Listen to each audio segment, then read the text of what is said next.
this week's edition of the Terry's Talkin podcast. I'm David Campbell, your host, and I'm joined by Mr. Terry Pluto. Terry, we got a lot to get to today. Yes. So how you doing? Good? I am well. I am all set. All right. You're calling the plays. I will line them up and you knock them down. But are you Ken Dorsey or are you Kevin Stefanski? I don't know. I heard them talking about Ken Dorsey today at Andrew Berry's press conference, and apparently Andrew Berry said he is just a killer on the basketball court during pickup and will not stand losing. So I thought that was interesting. So I don't think that's me. Maybe I'm kind of like the point guard here. Yes. Why don't we try that? Okay. So Terry, I did want to mention, we have a lot to get into. I wanted to mention our survey that we did a few weeks ago. We got a lot to get into with the Cavs. We had a great package the last few days where we had some of our columnists, you, Jimmy Watkins, Chris Fior, weighing in on, is Kyrie Irving the second best Cavalier of all time? I thought you had a really eloquent way you got into that. There's some Brown stuff from the Combine. We want to talk about the Guardians who are plugging away at spring training. But real quick, you do have an appearance coming up at Walls of Books in the shops at Parma, and that's next Wednesday, not this Wednesday, March 6th. Do you want to talk about that real quick? Yeah, March 6th, 6 p.m. It's a bookstore in Parma Town. And I did one there a few years ago, and they pretty much packed it out, and which was cool because I grew up, you could walk from Parma Town to where I grew up on Westminster Avenue. So it was fun I was there till like the 7th grade. And so it was fun to go back to the old neighborhood and meet with people. And you bring books and I'll sign them. I'm sure they'd love to sell you some. I'll sign those too. And it costs you nothing. So that means there's a double money back guarantee if you don't like it.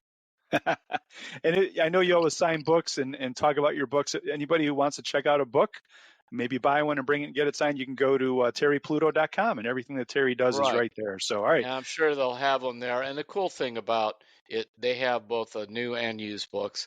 And right now, David, it's so hard for book dealers to stay in business. So the other thing is like there, or like the Hornet Owl in Hudson, are independents that I like to support. Yeah, well, even better, go to terrypluto.com, pick out a book you want to buy, and then go buy it at the bookstore when you're there. That's probably the best way to do it, right? Yeah. So, all right. So anyway, that's coming up a week from Wednesday from 6 to 7. All right, Terry, real quick, we had this survey that we asked people to do over the last couple of months about the podcast.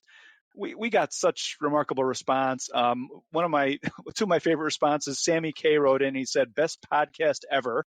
That was his comment. So thanks for that, Sammy. And then this one was from Adam Farrell, and he says, please don't change anything about the show. It's quite enjoyable the way it is. Don't screw it up. Well, so that's what I try to do every week, is not screw it up. There's temptation to do that, especially, I think, in the NFL. Because you never have everything right and all that. So even though you won 30-7, let's make sure we tweak a little more this or that, because otherwise we're not doing our job.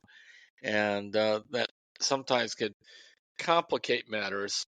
There's an real old baseball saying now, it has to do with baseball, but a full head equals an empty bat. And that has to do with a guy going up and thinking about, where should I put my back foot? Where's my elbow? All those things. And I can relate to that because I spent whatever my mediocre baseball career was probably, I probably knocked another 30 points off a bad batting average to begin with by overthinking how I couldn't hit, what I should do to try to hit. A heavier bat, a lighter bat, a shorter bat, a longer bat, closed stance, open stance, no stance, stand on your head. I mean, you could just get that way. So it's always good to know that the podcast is perfect until it's not. Well, we are making a few changes, Terry. We have added a transcript. We got a really good suggestion on that. That's good.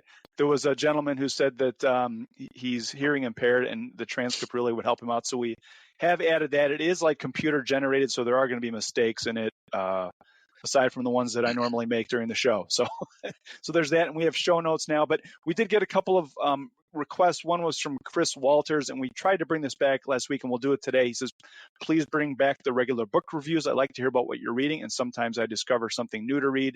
And then this one was from someone who didn't sign their name, but they said, Terry doesn't discuss his faith column on the podcast as much anymore. That was one of my favorite parts. Please bring that back. So Terry, real quick, some weeks, you're like the Stephen King of sports writers. You're so productive and prolific. And like sometimes you have your faith column figured out on a Tuesday, and sometimes you don't have it figured out until a Wednesday. But we'll try and roll it in as often as we can, right? I think we agree we want to try and do that. Right, or we could talk about one from the past that maybe we got some emails on or that kind of thing. So, Yeah. So we'll I try and mean, do that today. I'll tell you, one of the ones that was pretty powerful had to do with anger. It wasn't read as much as I'd hoped. I found like I've written like there's two important topics every year I write a column on. One is death by suicide, and the other is anger. And online, at least, they don't seem to do that well. I think because people just don't want to think about those things. But the anger column, the guy wrote in and said he had never thought about the fact until he read the column how when he was angry, the impact it had on others. Maybe not necessarily the person he was angry at, but just the people around him. You know, what you start slamming doors, the voice goes up, especially if you're a father, the kids run and hide, you know, all kinds of stuff like that. And so that made me feel just good right there that that was something that uh, he hadn't really thought about.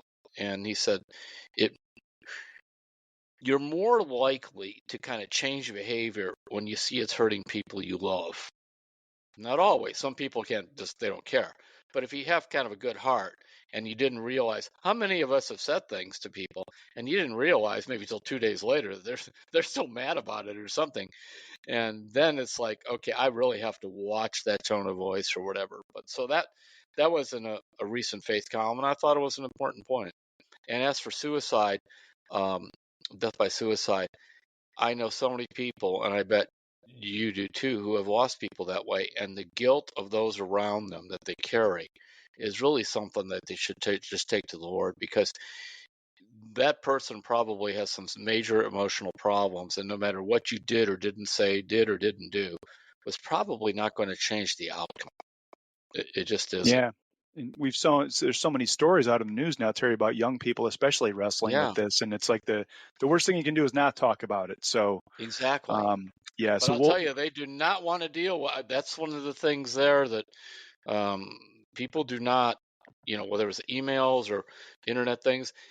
But once in a while, they'll come up, and when people do talk about it, boy, it is like somebody opened the faucet. And it'll be a long email, or it'll be just somebody I run into, and I'm like, oh, good. I'm glad I wrote it, because it seemed like it was kind of throwing a paper airplane in the wind. It just sort of blew away, and that was the end of it. So, well, a lot of times that paper airplane becomes a platform that yeah. people can, share ideas on and share thoughts and feelings. So we will Hmm. try to be better about rolling that into the show, Terry, and I'll see if I can keep us on track with that. So let's get into sports, Terry. Let's start with the Cavaliers today.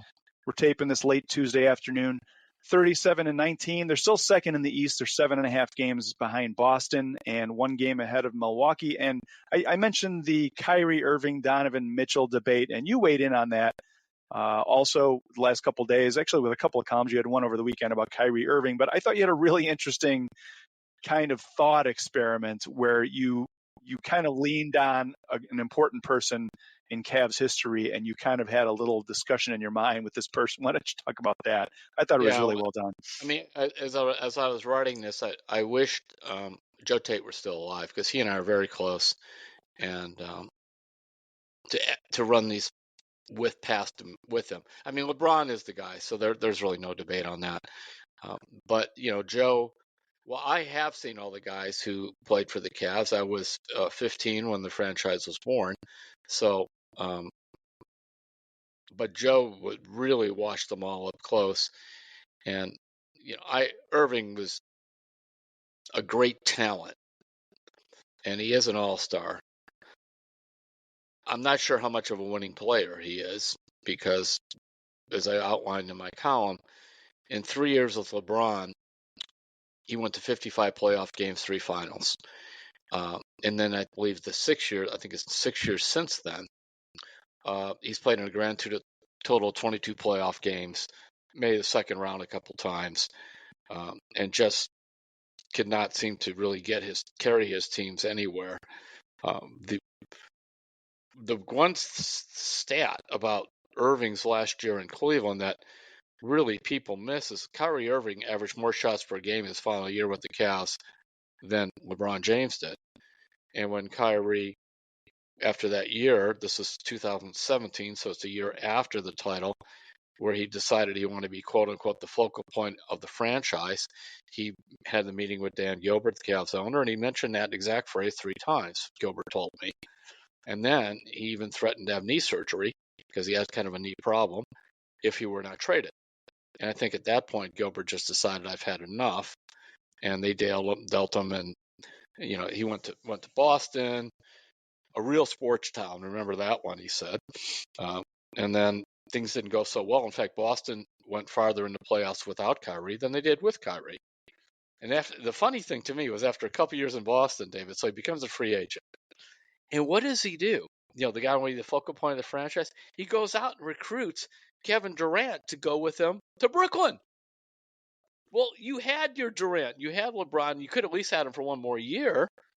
I remember one executive told me, well, the greatest thing LeBron did in his career, and I said, well, winning the title in Cleveland. He goes, yes, okay, this is number 2. He said, I said, what's that? He goes, he kept Kyrie focused and in line for 3 years and got the best out of him. And you could see what happened after that. And, the Durant thing didn't work. It's just, he's kind of I've known some people in my life, they're talented, they achieve to an extent, but they're not sure what they want. And even when they get it, they're not sure they want it. And then they wish they had what they had before. And it's really a difficult way to go through life. And I think that's part of the reason he kind of seems unhappy and goes on these really strange tangents.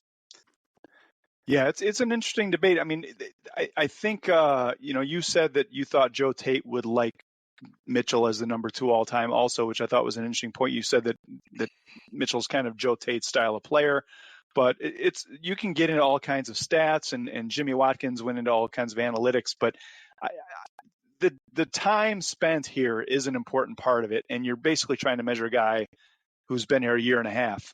Yes. A season and a half with Kyrie Irving, which complicates the discussion, which makes it interesting to me. So I thought it was a really interesting exercise that you went through.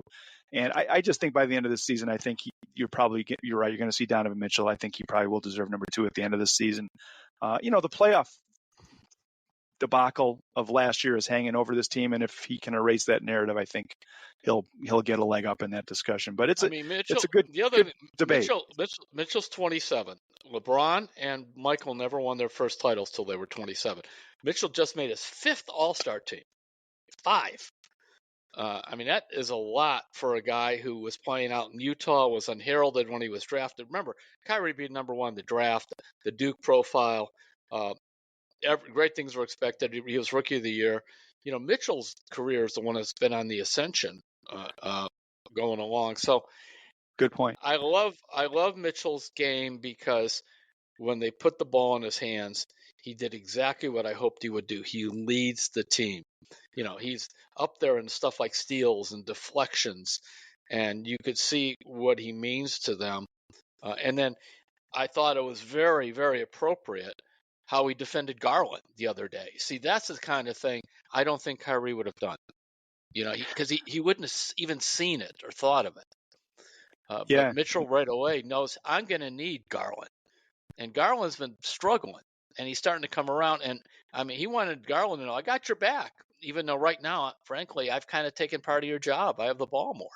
So I thought that's the stuff that I look at. Yeah, the leadership. And that 27 years old thing, Terry, is such an interesting stat, and you had it in your column the other day too. But everybody looks at The Last Dance and Jordan with all the championships, and you forget they beat their heads against the Detroit Pistons for years and could not beat them until they finally got over the hump. And if you put that in Cavs perspective, what is that New York loss going to do to this franchise over the next 2 from this year and in the next 5 years in terms of helping this? You talk about ascension. Is that going to be a pivotal learning moment where they finally understood what it's going to take to win in the playoffs? But maybe that was their Detroit Pistons moment back last year. I don't know, but I thought that that 27 years old was a really interesting point you made. You know how many times Michael Jordan knocked the Cavs out of the playoffs? 4? 5. 5, okay. Because once with Fratello, 4 times with Lenny as the coach, and it's just incredible to happened there with him. In the same way, the Toronto Raptors had a really good team several years ago, and LeBron and the Cavs kept knocking them out. They've got over the hump for 1 year but overall, it's very frustrating when Wayne Embry used to say, when you run into true greatness, you go, how do you beat them in a series? See, it isn't like the NCAA tournament where you only got to beat them once. You got to beat them best of 7. So what helped Toronto that 1 year is basically they rented Kawhi Leonard, and he had a big playoff for them, and they also get very lucky on this big shot that banged all over the rim and went in. I forgot what game it was, deep in the playoffs. So you go to those things, and Mark Price is a great player. He made 4 All-Star teams. Price's problem, he started to get beat up physically. I thought had Price stayed healthy, he would have been very close to a Hall of Fame caliber player. And then really lost in Cavs history is Brad Daugherty, playing 8 years with 5 All-Star teams, averaging nearly 20 points and 9.5 rebounds and 3.5 assists. Of course, now they want Brad to shoot 3-pointers, so they wouldn't want a low post guy or a different high era. post There's guy. no hand checking and all that stuff is gone. Yeah. The clotheslining coming down the lane. But it's all gone. Also what they'd want though is, they want everybody to shoot threes. And Brad and Mark Price, that was a textbook pick and roll that they would run. It wasn't like just pick and dunk, all kinds of stuff. So there were a lot of fun guys to look at and names there. Joe Tate and I were always on the campaign to have World B. Freeze, number 21, retired for the 4 years he was here, averaged 23.5 points. And it was so dismal. He took the Cavs in '85. This was the starting lineup and got him to the playoffs it was Roy Hinson, Mel Turpin, John Bagley, and Phil Hubbard playing on one knee. That was the 4 starters. But they came off with Lonnie Shelton, who was about 40 pounds overweight, and there's a bunch of other guys. Edgar Jones. This is awful. Sounds like an expansion team.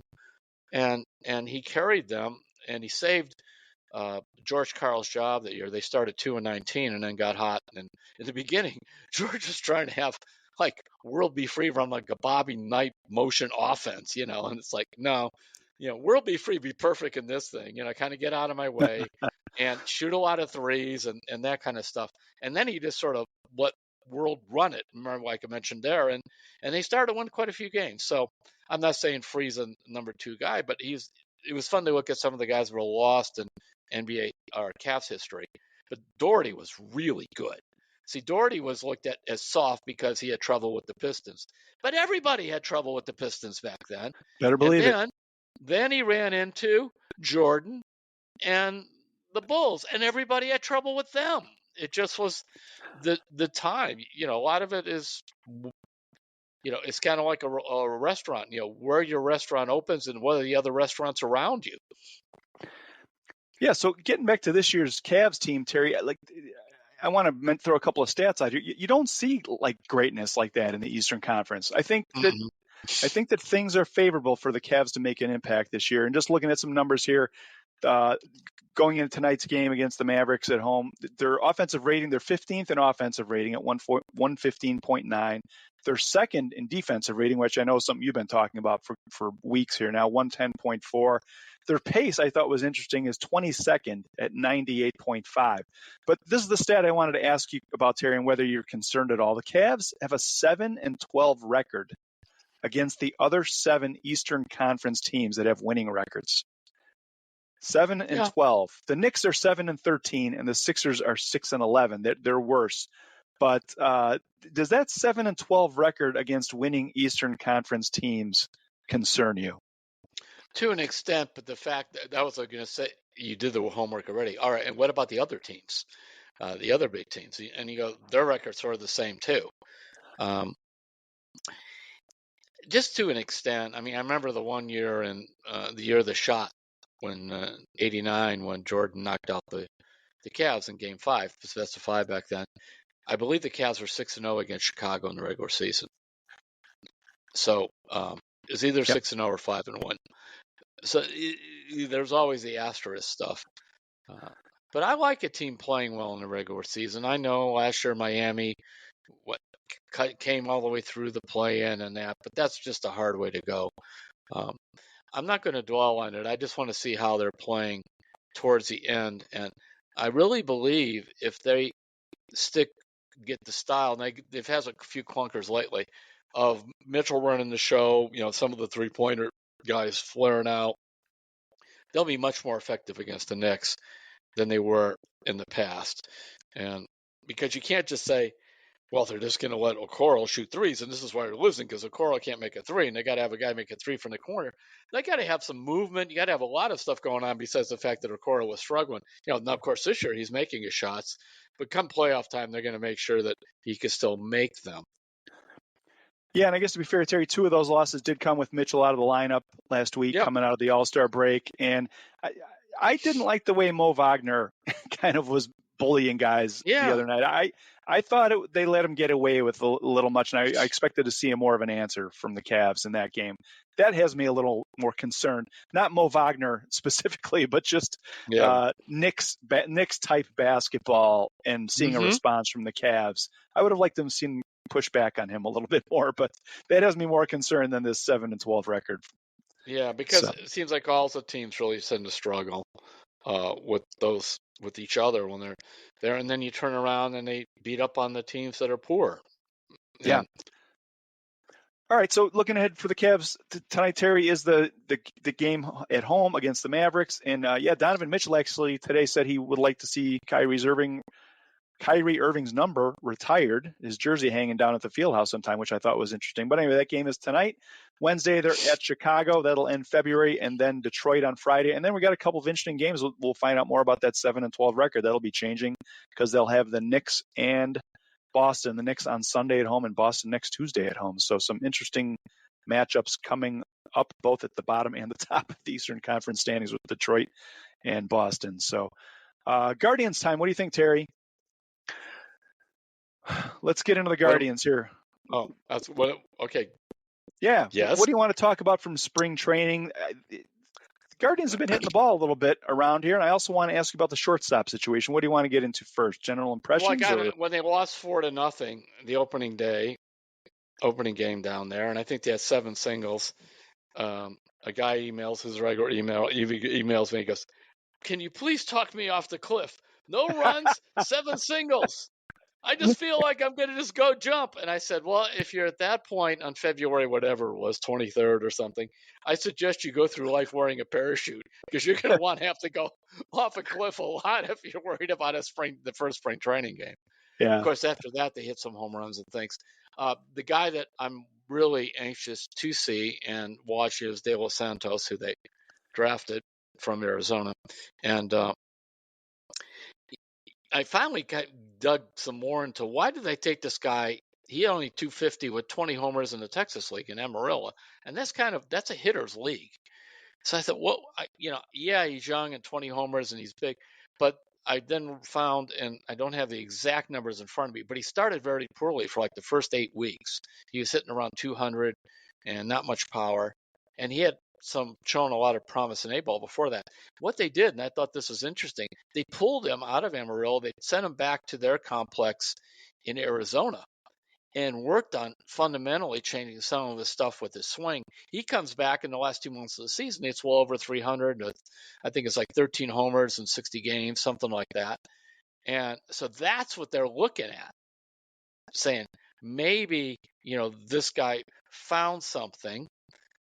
And so that's a key part, because if you're the Guardians and you took him in the Rule 5 draft and you don't keep him and he goes back to Arizona, because I'm sure they'll take him back, and he hits, then you go, what did we do?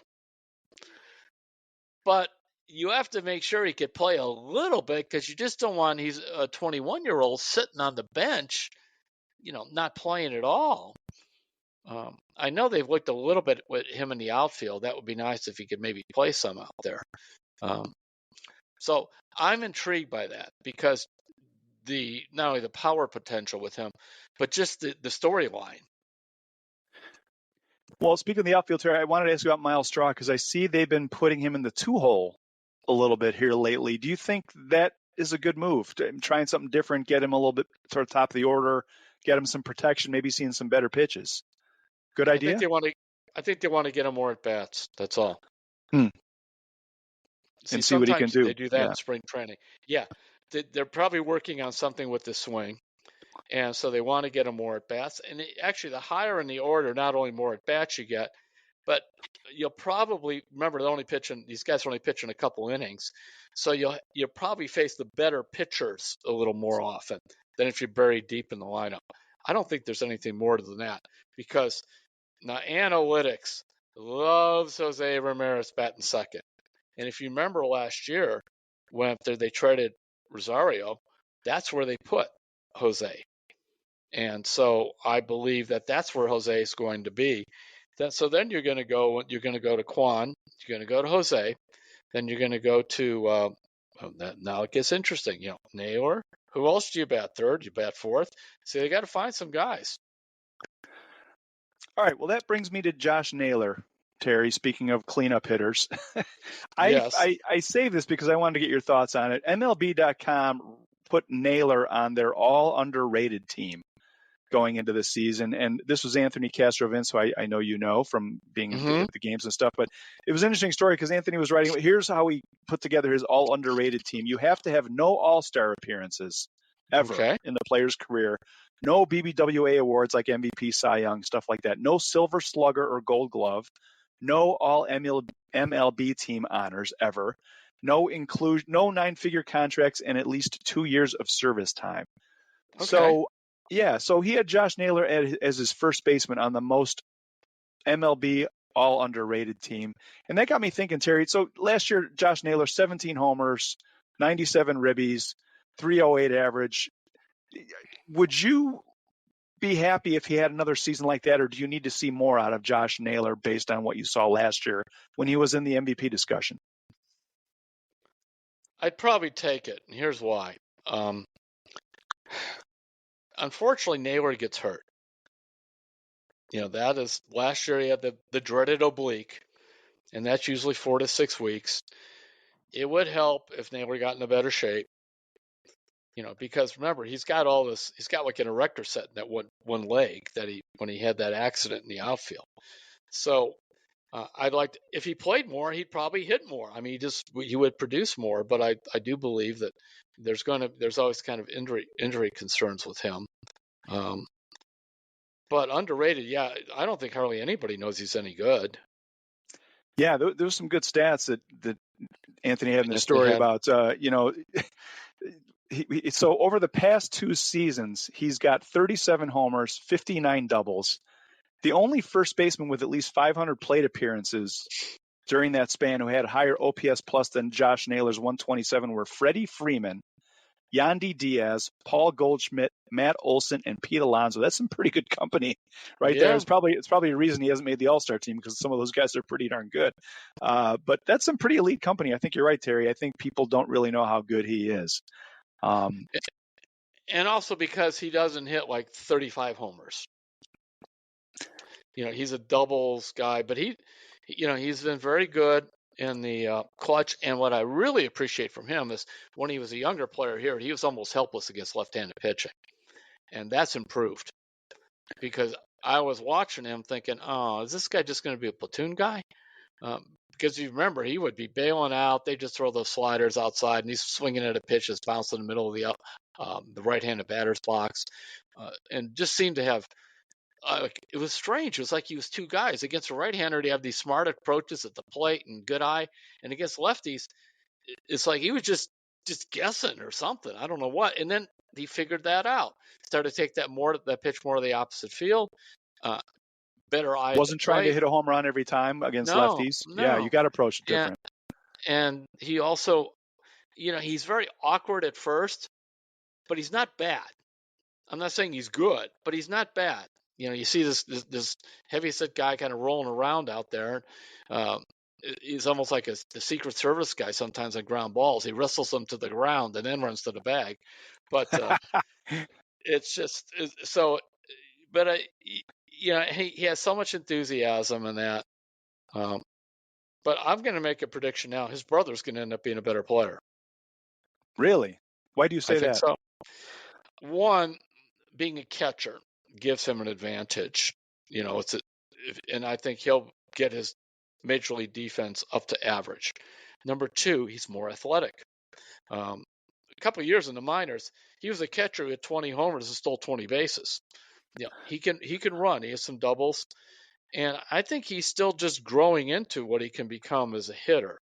So, I'm So let very me ask you high on something, Romeo. Terry. So Yeah, Paul Hoynes is out in spring training and was writing, I think yesterday, that Stephen Vogt is telling David Fry, like, you're a catcher. I Like, we're saw not going that. to have you moving around. Do you think part of the reason for that is so that Bo Naylor doesn't have to catch as much and can DH more, and maybe Mm-hmm. it's so much easier to play baseball when you don't have to crouch down for 9 innings in 94-degree heat. If you can just DH a few times a week, that extends your knees, your career. Do you think that's kind of related at all? Yeah, I do. And also, I think, well, Fry is not a natural catcher, so that's where he needs the most work. He can stand in the outfield or stand on first base and be okay. And I just, Vogt's a catcher. He's got a bunch of catchers on his staff, and so they value that position. Of course, that's why they also brought in Hedges. By the way, we hit a home run, so there you go.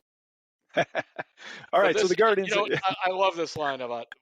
I applied to Hedges, but it was said before Hedges. The late Mike Hegan, remember, he used to do the games with Tom Hamilton way back when. And I forgot what player it was. And it was sort of a guy like Hedges, hits a home run once in a while, bats 180, strikes out all the time. And he said, there are certain guys just now and then, maybe every 2 weeks, they're always swinging hard in the same spot, but they run into a fastball. It's just like, you're swinging like this spot. All of a sudden, somebody just threw a fastball right there. And it goes like 400 feet like a rocket. Yeah, he ran into that one. Ran There's no into a doubt about fastball. that. So, Yeah. Almost all like it right. was not intentional, but there you go. Yep. All right, so let's take a break, Terry. The Guardians are going to be plugging away at spring training. The opener is coming up pretty quickly. They're going to be on the road in Oakland, as everybody knows, on March 28th to start the season. Let's take a break, Terry. When we come back, Andrew Berry spoke today at the NFL Combine in Indianapolis. I want to know what you think about some of the things he said. We'll get into that and more when we come back on Terry's Talkin'. We're back on Terry's Talking. Hey, Terry, before we get into the Browns, I do want to mention and give a quick plug to our new food and drink podcast. It's called Dine, Drink, CLE. And we've got some great experts in our newsroom, Josh Duke and Alex Darris. They kind of drive the thing, and they get all kinds of experts on, Mark Bona, Paris Wolf, Pete Shakarian, and they talk about food, chains, local, new places to eat. And oh man, I just saw one of our favorite places to get sandwiches, Melt, over in Independence. We used to get the peanut butter and banana there all the time. It's closing. I just found it yesterday. So I'm sure they'll be getting into that this week. Check it out anywhere you listen to podcasts or download them. Again, it's Dine, Drink, CLE, and they'll tell you everything you want to know about the local food scene. Check it out. So, all right, Terry, the NFL Combine is underway in Indianapolis this week, and Andrew Berry spoke today to the media up at the podium, and then he did like a scrum session off to the side with reporters, and Kevin Stefanski will be speaking tomorrow. I'm trying to think of some of the takeaways. Mary Kay Cabot, our colleague, reported recently that Deshaun Watson is going to start throwing next month, and Andrew Berry confirmed that. He talked about how continuity can still mean change. That's something you've written about lately, about how you can have a continuity as an organization but still change pieces, offensive coordinators, and the other hires they've made. What else did you take from what Andrew Berry said today? Anything you want to get into here? It was pretty boring. We could talk about the book you mentioned, but other than that, they're going to Greenbrier, I guess. They're going to be back at Greenbrier, I think, for the same amount of time as last year. And joint practices with the Vikings was something we learned today. Yeah, so that you have that. In Berea. And I'm glad about that. That's fun to watch. I find those. I remember 2 years ago when they had the joint practices with Philadelphia in Cleveland, not this past year, but in 22. Two things jumped out. Number one was that was when people didn't realize how good maybe Jalen Hurts was in Philadelphia. And I'm like going, wow. And secondly, that's when the Browns defense, to me, looks slow. And Lance Riesland, our former Garfield coach and does all the film breakdown, I sat with him. And I think that's also where which something he noticed just in the practices, but really was underlined, was how thin they were with those defensive tackles up the middle. It was exploited there, even though they weren't full tackle practices. So it's really good when you see yourself play somebody else, and all that is really good. I'm glad about that, and it seems like at the Greenbrier, it serves the purpose they want. The guys get away from things, and I mean, all of us should have an opportunity to be held hostage on a elegant resort like they are. I mean, they were there, and I was at the Quality Inn, so that was a little different. uh, but I of course see I like the mountains around there, and I took some hikes in between things, and it's just a nice setting. So Yeah. One other interesting thing came out of today, Terry. I wanted to mention this for our listeners, but the Browns are part of a rule change that they want to push. I think they were at the forefront of this, but Andrew Berry was talking about it, changing the trade deadline to be later in the season. And Andrew Berry has some good numbers. Apparently, the NBA trade deadline comes about 65% of the way into the season, and MLB is around 65%, he said, and hockey is around 78%. That 78% of the games have been played by the time the trade deadline hits. And he said the NFL's at 45% because of the addition of the extra game. And he was talking about if it moves to 18 games down the road, like it even needs to be later still. But he said the proposal would be to move it to 55% of the season, so move it back 10% more of the season, which I guess would be, what, 2 more games or something like that. So you might see that happen soon, and that could mean that teams could kind of wait even longer to see if they have an injury, if something else happens, if they need to shore up a position. So I thought that was something that was interesting. We might see that next year if they approve it. So I really think that they should. Your 2/3 of a season, basically, in any sport, is what makes sense, because it sets you up for, all right, I've got a third of my season. Do I want to make a move one way or the other? Do I want to get in or get out? And whereas I think in the past, the feeling was, well, in the NFL, they just don't trade, which I found odd because remember, I'm not a football guy. I'm more of a basketball and baseball guy. And what makes football so sacrosanct that we don't trade and these other sports do? It's like when the Browns made that deal for Oswald, what was his name? Osweiler. And they basically took his contract for $15 million, and they got a second round pick to take the contract. for And I nothing. remember these NFL people were like, "What's going on?" And I'm like, "This is an NBA move." I remember Chris Grant was doing stuff like that to back. That's how they got Kyrie Irving.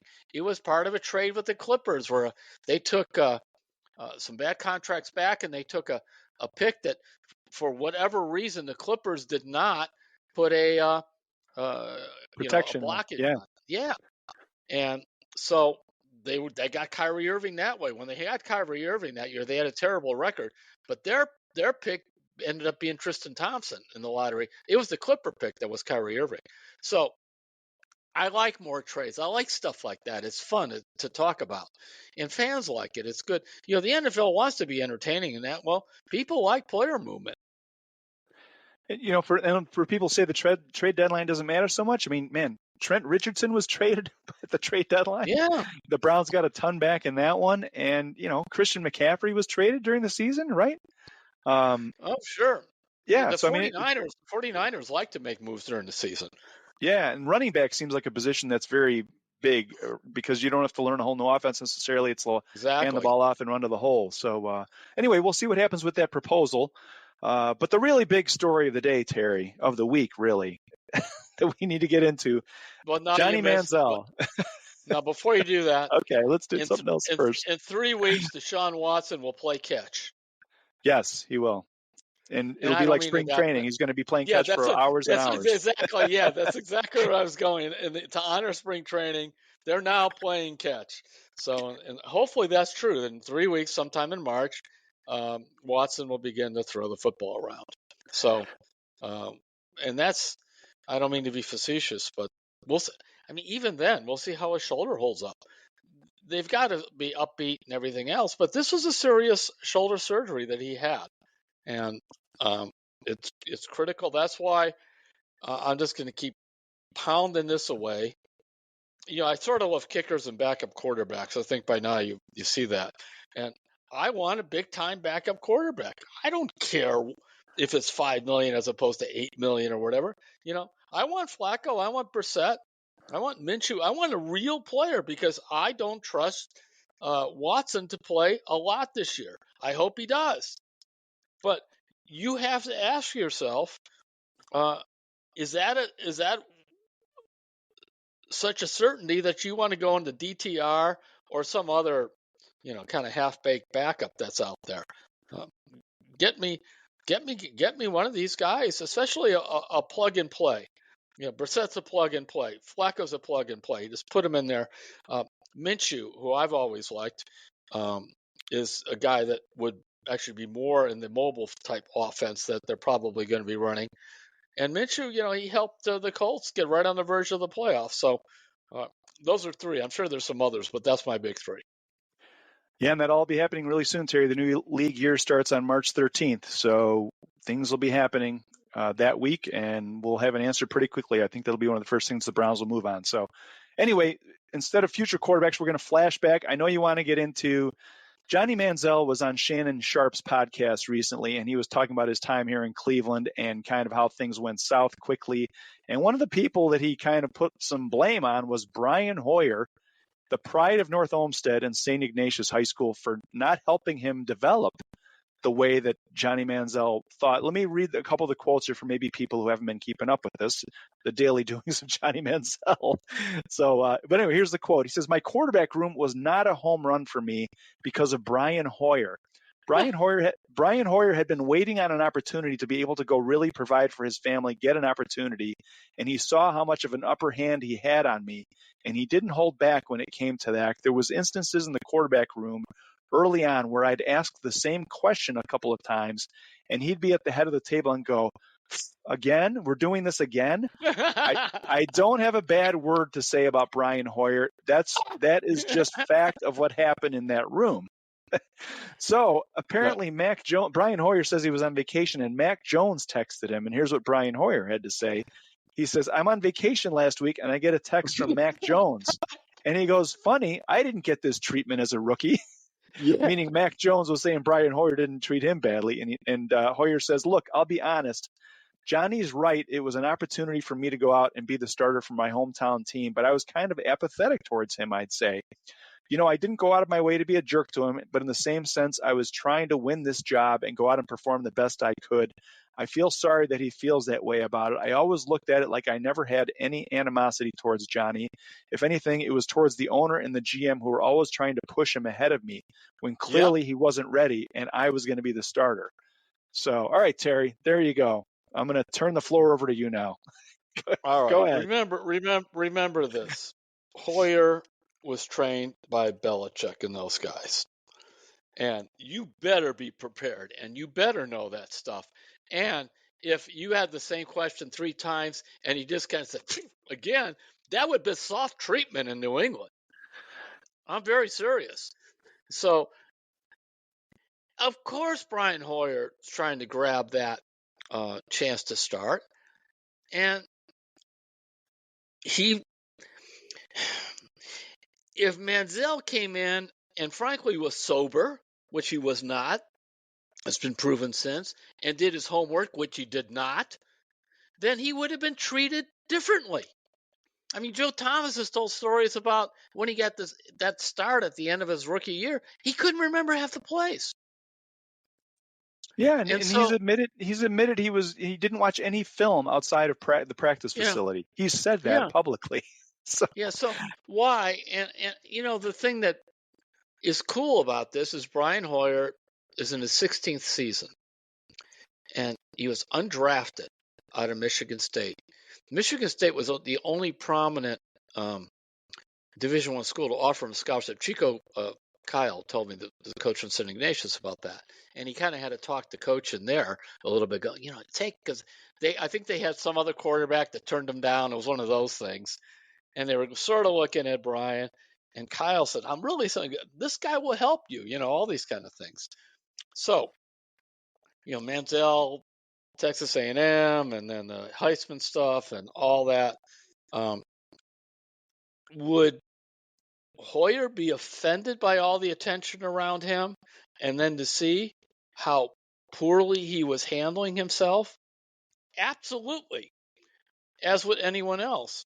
But unfortunately for Johnny, who has had substance abuse problems, as he's admitted, and I'm not an expert in the field, but I have experience because of my long years in jail ministry and now at the Haven Arrest in Akron, is the people who have addictive personalities and that, whatever goes wrong, they have to find somebody to blame. I mean, are you kidding me? They wanted Johnny Manziel to be good. Jimmy Haslam and, they put themselves out there. Now I carry got to this tell even you, though, farther. Terry, the worst thing that Brian Hoyer did, remember when he made Johnny Manziel get on a plane and go to Las Vegas and put on a disguise? Remember You're when right Brian about Hoyer that. made him do that? Like, What was he's he, got to take the blame for wasn't he Johnny Billy, Mexico or something? Billy Manziel. Billy Billy Manziel. Manziel, that's what it was, And yeah. Brian Hoyer was the mastermind of the whole thing. Oh, so it's just, but this is really a sad part of that story for Browns fans. I wrote this in Browns Blues. And on the record, I have Joe Banner saying this. So he said when he was running the team and they did their draft board after the 2013 season, they pulled Johnny Manziel. And Banner's exact quote to me was, "We had the reports. We knew everything about him off the field. It was a disaster." He says, and Ray Farmer, who took over as GM, was certainly not all that interested in it. And he said, so I'm watching the draft. And, the Browns are trading. They trade up. And he says they took Manziel. And I fell off the couch. He said he was off our board. We knew it was trouble. So, I mean, the guy he wanted was Bridgewater, but it doesn't matter in terms of there. But he said, in other words, they had the evidence there, and they ignored it because they wanted Johnny Manziel, and they wanted to hope against hope that he could work his magic in Cleveland, that he worked at A&M, even though down there they ran that real primitive offense, very lot of making it up as you go along. And I was told that his playbook, quote unquote, because remember, this there weren't as many things like iPads and that were being used back then. They It was a picked like leaflet. 15 or 20 plays each week. It was a leaflet. It was a little Yeah. notebook. That was it. And that's what they did. And It's so like Bernie Kosar drawing plays in the dirt back in the day, yeah. right? A little bit of that. Yeah. I mean, I tell you, Bernie would kill this guy if he were in a room with him.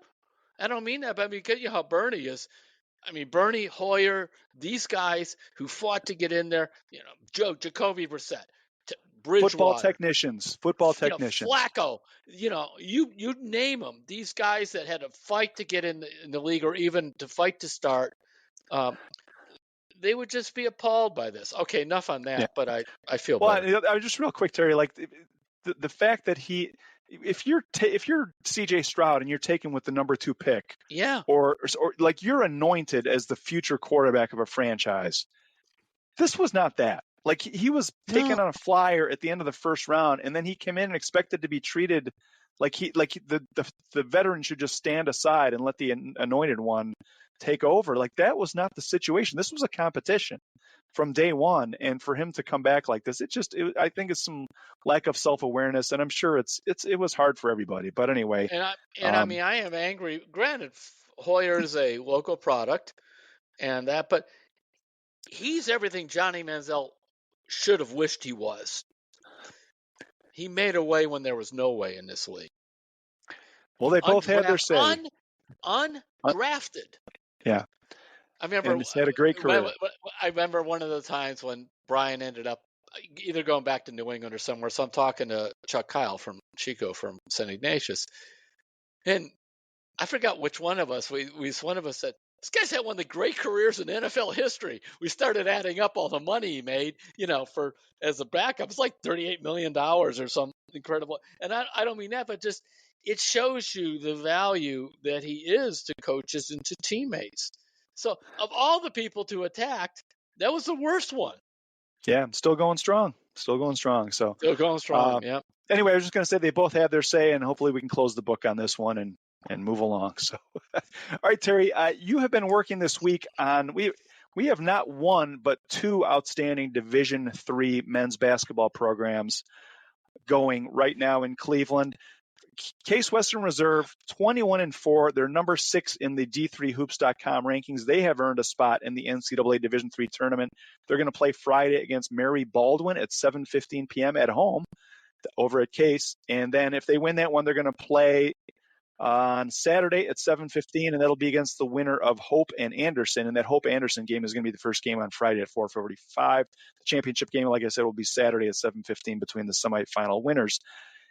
And John Carroll, which is ranked number 2 in the D3Hoops.com top 25, they have made the NCAA tournament for the second straight year, the 17th time in program history.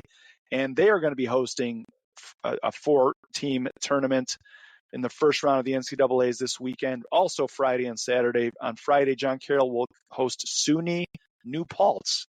Not related to Billy Paltz, I don't think. It's Paltz. Oh, yeah. But that's going to be at 8:20 p.m. over at John Carroll. And then Saturday night at 8:20, that championship game will be between the winner of John Carroll's game against New Paltz and then Calvin Elmhurst have the first game on Friday at 8:50. You've been writing a lot about John Carroll. I know you're working on some stuff on Case too, but John Carroll is a remarkable story because their coach things weren't going so great a couple of years ago, and he's really found a way to turn around with a lot of homegrown talent. Yeah, Pete Moran, son of the legendary Carroll coach Mike Moran. The cool part of that story is after Pete graduated from West Geauga, as he said, he had a 2.3. He hated school. He didn't do much of anything. And he went to work for the next 5 years. He didn't go to college. And ended up at a bank teller at Fifth Third Bank. And then finally, at the age of 23, went back to John Carroll. He had to go in on probation. He was on academic probation because he was originally turned down by John Carroll when he applied out of West Geauga, even though his dad is a big deal at the school. So, I mean, he was not getting into trouble, but he just did not want to discipline himself or anything. And I'm sure everybody who saw Pete Moran as a 23-year-old freshman at John Carroll never would have believed this guy would end up coaching the team to begin with. And that's what happened. He put his life together and so on. And then he had a good first year taking over from Mike and then struggles a few years after that. And he went the transfer route, not this past year, but the previous year. They brought in 8 transfers, but they all had Northeast Ohio connections. You can look Luke Chacon, their best player. I mean, he's the grandson of Mike Moran. He has started his career at Youngstown State. And 4 of those kids played together on an AAU team in junior high, and they all just they came from Division II and Division I programs to basically come back home and play at Carroll, turn the program around. Then this year, they didn't take any transfers, and 7 of the 8 still stayed there. So it wasn't like it was basically a time to. They were 2-13 the previous year in the OAC. That was in 2021-22. And probably Pete felt he was pretty much going to get fired. He felt he left his father down. He loved John Carroll. And this has revived the whole program, made them one of the top ones in the Division III in the nation. So it's a cool story, non-scholarship basketball. Case under Todd McGinnis has found a way to – they made the NCAAs last year, first time in school history. They're back in it this year. They're doing it with a few transfers. It's a little different because Case has these premier graduate schools, be it for medical school or finance or business or even social work. And so they're getting these guys that go to Division III schools but have a year left. And so what they're doing, they've already graduated. They go into Case and they start going to grad school and they play ball there. And they've gotten some nice players doing that the last 2 years. So the transfer game is being played in different ways all over the college spectrum. Yeah, I was just going to mention, Terry, over at Case, not only is the basketball team really on the rise, but the men's tennis team has won an NCAA championship in recent years, and it's a lot of the same thing you're talking about with grad students coming there, and some undergrads too, but it seems like it's a formula that's really working in the sports. It's a great era for sports at Case. So anyway, if you're a hoops junkie, a great weekend basketball, and the girls' high school tournament's going on right now too. But a good time. March Madness is almost here, and it's kind of started early. So go check out some D3 hoops if you want to see Case or John Carroll both playing on Friday night. So, all right, Terry, we have talked earlier. We're going to spend a few minutes here on your faith column. You wrote over last weekend about making decisions, and you told a really good story about how when you hurt yourself playing basketball and you were telling a friend about your predicament with your injuries, and he said he had some good advice for you. Why don't you talk about that real quick? Well, I'd originally blown out my Achilles playing basketball in '93, and it was a bad injury because now I hurt the Achilles tendon, but there are two other tendons around them, something like called the gastrius and soleus. I probably butchered the names. I ripped all three. In fact, they ended up doing what amounted to Tommy John surgery to rebuild the Achilles ligament. So that's the background. So I'm playing ball with my friend's 13-year-old neighbor. We're just kind of shooting around, playing a little bit of really lame one-on-one, and I felt my other Achilles pop. Not completely, but there turned out to be a partial tear. So I'm telling my neighbor, George, about it, and he looks at me, shakes his head, and says, just suppose I was the one with the bad Achilles, and I did this. Now, you tell yourself what you would tell me if I were the one playing basketball there. And I thought, that's really good advice. And it was the kind of thing where when you trade places with somebody, you can kind of hear what you're saying to them, and it's kind of holding up a mirror and like, wait a minute, what am I doing here, right? It makes you take a step back. And then another way is, suppose you have an idea about, buying something or whatever. Pretend somebody came to you with this business proposition and say, hey, Dave, do you think I should do this? When actually it's Dave's idea. If you could take that step back, you're probably going to make wiser decisions. And also, you don't have to make it right away. You can wait a day. I talked about how a friend of mine who runs a car dealership, and I've been going there for 25 years for service, but what he did come, he never tried to sell me a car directly. I just bought it from him. And he goes, we have some really good stuff here going because it had to do with the pandemic and the used car thing was high and market was high. And if you were willing to order a new car, they were paying prime for your used car, and you just have to wait a couple months to get it. And I thought, I didn't really come in here to sell a car, just getting a service. So I didn't agree to anything. I took it home and I went and I talked to Roberta, and we prayed a little bit about it and thought about it. Next day I went back and took it, and actually it ended up being a great move. But the reason is I felt better about it because I didn't do it right away. I talked to the most important person in my life. We looked a little bit at the money situation and it worked out. So I just think how we make decisions is a big thing, and that rolls into the book recommendation because it comes from Andrew Barry of all things. Yeah. All right. So I was watching the Andrew Barry press conference today, and it was really interesting because someone asked him about how does he balance. I couldn't hear the question exactly because it was kind of muffled, but it was some kind of a question to Andrew Barry about how do you balance such a high pressure job, trying to build a team, the stress of the job, being a father, being a husband. And he said, I had not heard of this book before, but you had. And he said one of the things that has really helped him stay centered was a book called Ordering Your Private World by Gordon MacDonald. And Andrew Barry said his pastor turned him on to it, and that it's really helped him center himself with everything going on. I mean, you can imagine what last season must have been like. He's got 2 young kids at home, quarterback whirlwind where he's got the guys coming in and out and wins and losses and crazy things happening. And he said that this book really helped him center himself. And you were familiar with this book, which I thought was interesting, Terry. Why don't you talk about it? I read it years ago, and I was just doing a quick kind of review. Gordon MacDonald is a pastor from New England. I hope I remember that part right. But he wrote a couple different books about your private world, and part of it is like he said, like when you're a pastor, it's so easy, or a priest or a rabbi, it's so easy to spend your time kind of preparing your God lessons and quote doing godly things, but you don't let your relationship grow. In other words, it becomes another part of your job. Your private world, could get lost with that. And then also, it's kind of like, well, I'm doing the father thing, but my mind is on. I remember Doug Collins told me this. He said he would be at his kids' little. Doug was coaching in the NBA. He says I would be at my kids' little league game, and my brain's just all about roster moves and everywhere else.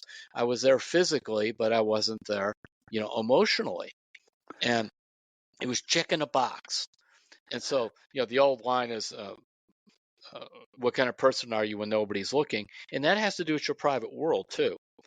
And Yeah. McDonald at one point, because he wrote a couple different books that I read when he was a younger pastor, he had an affair, and he talked about how he had lost himself there, and he became, came clean about that with his wife. They went to counseling and all this stuff.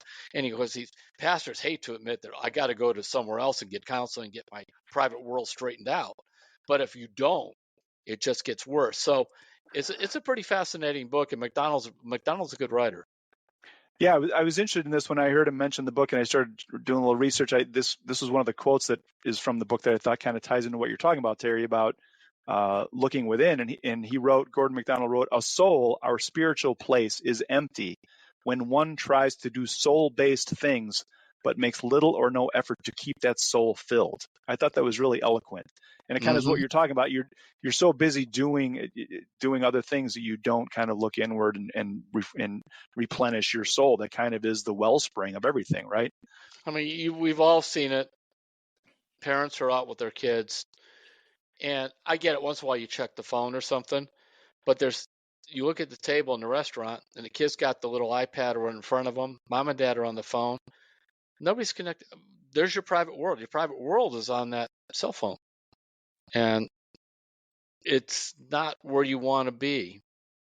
And I know this. I remember one time I did get a text from Barry about something. We're cross-checking, and then he said, I'm at the T-ball game, and my son just got a double. Opposite field.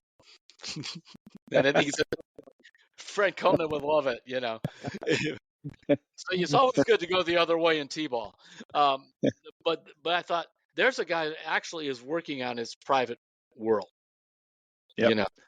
Again, it's ordering your private world. Gordon MacDonald, M-A-C Donald is the way he spells his last name. Check out some of his other stuff too. So cool. All right, Terry, we do have a handful of letters left from fans. We asked for a 100th episode to write, and I did want to get to this one real quick from Roger Thomas. Roger, thanks for writing in. Roger says, I was born in Long Island, New York, grew up in New Jersey, and have lived in Virginia since 1990. My dad was from East Cleveland. My mom was from Akron. I adopted my dad's teams when I was young. I've never lived in Ohio, but have loved my Cleveland team since 1964. Nothing beats my yearly trip to Progressive Field to watch my Guardians. So good to hear from you, Roger, in Huddleston, Virginia. And Terry, we've gotten so many emails from people from all over the world. Thailand and England and other places in Europe. And it's been really fun to hear from Pluto Nation fans everywhere. So keep those coming. If you do want to hit us with a question, comment, something for next week's podcast, email us at sports@cleveland.com and put Terry's Talkin in the subject line. So March 6th, I will be at Wallow Books in Parmatown, March 6th at 6 p.m. And I know David, of course, will be there. I won't. Because I'm actually going to be out of town next week, which was what I was going to mention. We are going to be taking off next week, and we'll be back in 2 weeks. And I do want to give a quick plug to your newsletter, Terry. Go to cleveland.com/newsletters. You can sign up for Terry's newsletter. It takes 2 minutes, and you'll get everything he does every week in your inbox every Monday. So yeah, I'm actually going to be off next week, and I'll be back for the week of NFL free agency. And then, we're into middle March already. It's crazy. And the women's Final Four is coming next month. So it's all going to be here really fast. So I think we're done, right, Terry? That'll do it. All right. Thanks, everybody, for listening. We will talk to you in 2 weeks on Terry's Talkin'.